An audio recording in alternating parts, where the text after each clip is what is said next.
Thank you, Mr. Chairman. Thank you, Mr. Kennedy, for being here again. For decades, parents in this country were able to send their kids to school without worrying about whether they could come home with a dangerous case of the flu or a dangerous case of the measles, as my colleague from South Carolina is saying. Last year, we saw the largest number of children die from the flu in modern history. Are you familiar with that, Mr. Secretary? Yes, I am. And have you told President Trump about that? The last year was the largest childhood death of flu in America, in modern America. Well, that's one of the reasons that FDA just approved 2 new vaccines for influenza A and influenza B. Because you would agree that last year was the worst year on record in terms of flu deaths in modern history, not in the old days. Not right. In those. In the old days, we were having hundreds of thousands. You're right. Of course. Do you agree that 89% of the children who died from flu were unvaccinated? I don't know the exact number. That is the exact number, Mr. Kennedy, and it was, you know, I think of interest to a lot of people in America that you took down the communications from HHS on the flu, the importance of getting a vaccine when you first became the secretary. And I just wondered whether you regret having done that.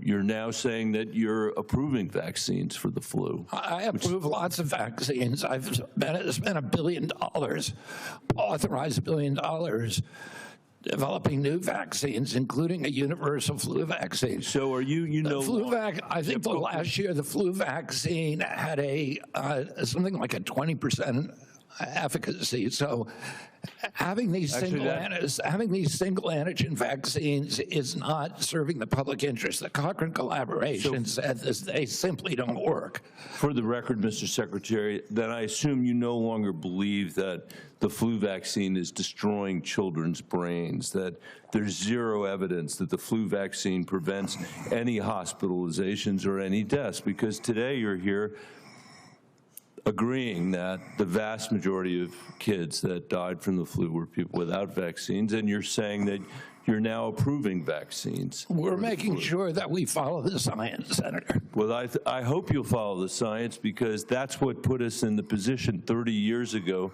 of essentially having measles declared at an end in the United States of America.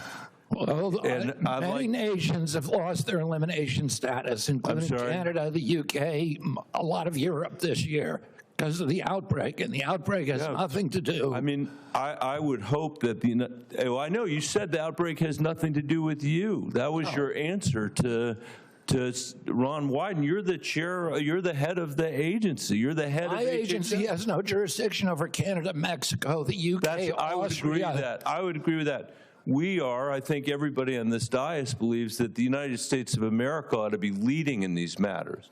That's why we're so discouraged by your cuts to NIH, because that's going to make it harder for us to lead. That's why we are so discouraged by your cuts to Medicaid that are making it impossible to invest in rural America. That's why there are no cuts to Medicaid, Senator, as you know.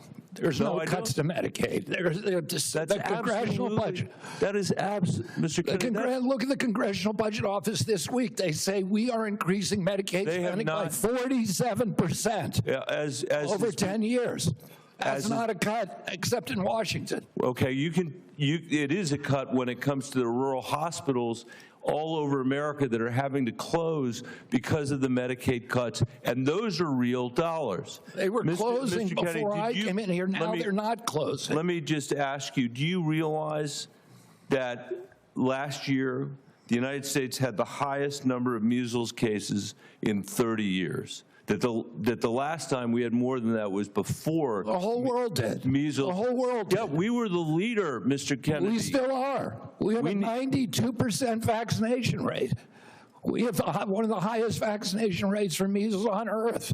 So are you taking the position, let me ask you, are you taking the position, as your CDC director has taken, that the measles vaccine is vital to keeping American children healthy in this country. Are you taking that position today? That has not been your position. That's my position. We promote the measles vaccine. Thank you, Mr. Chairman. That will be. I hope you will go out to America and promote this.